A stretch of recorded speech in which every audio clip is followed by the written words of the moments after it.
તો અમદાવાદમાં એએમસીની ચૂંટણીમાં કુલ 1552 જેટલા ફોર્મ ભરાયા છે। 48 વોર્ડની 192 બેઠકો માટે 1552 ફોર્મ ભરાયા।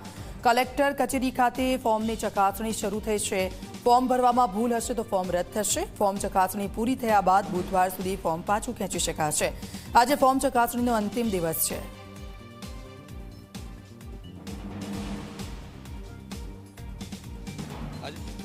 અંતે અમારા ઇન્ડિયા કોલોની વોર્ડના 4 ઉમેદવારો પંકજભાઈ પટેલ, જાનવીબેન લુણાગરિયા અને મનીષાબેન તીર્થરાજ મારી સાથે તેઓ પણ માન્ય ઉમેદવાર તરીકે જાહેર કરેલ છે આદરણીય સાહેબશ્રીએ। અને હવે અમે અમારા પાર્ટીના શીર્ષસ્થ નેતૃત્વનો આભાર માનીએ છીએ। પાર્ટીએ જે અમારા ચારે ઉપર વિશ્વાસ મૂક્યો છે અને ભારતીય જનતા પાર્ટીના ગઢ તરીકે અમે ઇન્ડિયા કોલોનીના કાંગરા વધુ મજબૂત કરીશું અને જંગી બહુમતીથી વિજયી બનીશું અને પ્રજાના અમારી ઉપર મૂકેલા વિશ્વાસને સાર્થક કરીશું એવો અમને દૃઢ વિશ્વાસ છે। સ્થાનિક સંગઠન નારાજ નથી એનું તાજો દાખલો આપું કે જે સંગઠનના પ્રમુખ પંકજભાઈ હતા એ પોતે ઉમેદવાર થયા છે, એટલે આખું સંગઠન લાગેલું છે। જ્યારે મારી વાત કરું તો હું 10 વર્ષ મહામંત્રી રહ્યો છું અને 20 વર્ષથી સંગઠનમાં મુખ્ય જવાબદારી ઉપર છું। તો સંગઠનની નારાજગીનો કોઈ પ્રશ્ન જ નથી।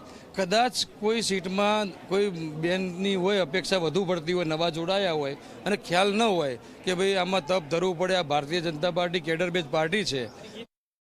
અમારા ધારાસભ્યશ્રી અતિ ધનિક વ્યક્તિ છે અને બીજું કે ઇન્ડિયા કોલોની વોર્ડની અંદર ટિકિટ વાંચવું જે હતા એમાં કોઈ એટલો સમૃદ્ધ નથી કે જે 20-25 લાખ રૂપિયા ખર્ચ આપી શકે ટિકિટ માટે, અને ટિકિટ લઈને 20-25 ખર્ચીને ટિકિટ લેતો હોય તો શું કામ કોર્પોરેશનને લડવા જ આવે? એ જનતાની સેવા કરે કે જનતાની સેવા લે?